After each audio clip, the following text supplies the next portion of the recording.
la semaine prochaine dans Parlons de livres. Alors, je vais lire un passage qui résume quand même en gros l'esprit du livre. Hein?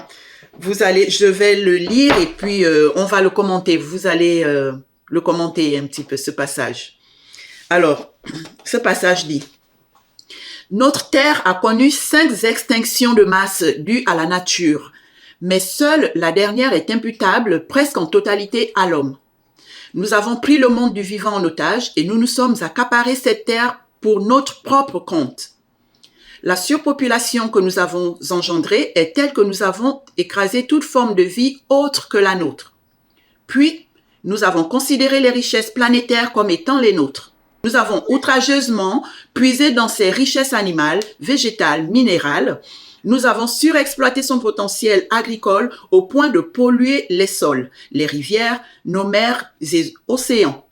Enfin, nous avons souillé notre atmosphère et déclenché un réchauffement climatique à l'origine de l'une des plus rapides extinctions de masse de l'histoire. Voilà où nous en sommes. Voilà où la première intelligence de la planète a conduit sa propre existence et celle des autres habitants de la Terre. Je vous laisse commenter ce paragraphe qui, pour moi, résumait l'esprit du livre.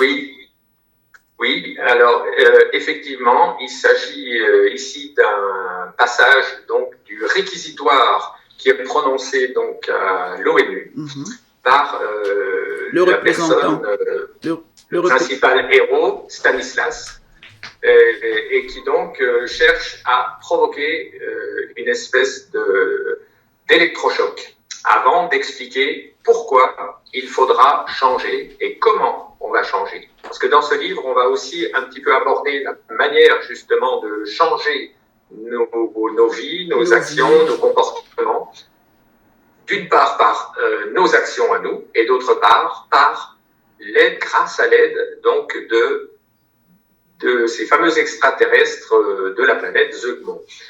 Alors, on verra au cours du livre qu'il y a 2 façons principales de réagir. Il y a une espèce de dichotomie, si on peut dire, entre les gens qui demandent tout à la civilisation plus puissante et ceux qui, au contraire, se prennent en main, veulent faire les choses eux-mêmes. Et en d'autres termes, il y a les gens qui s'apprêtent à subir le monde et ceux qui s'apprêtent, au contraire, à le gouverner.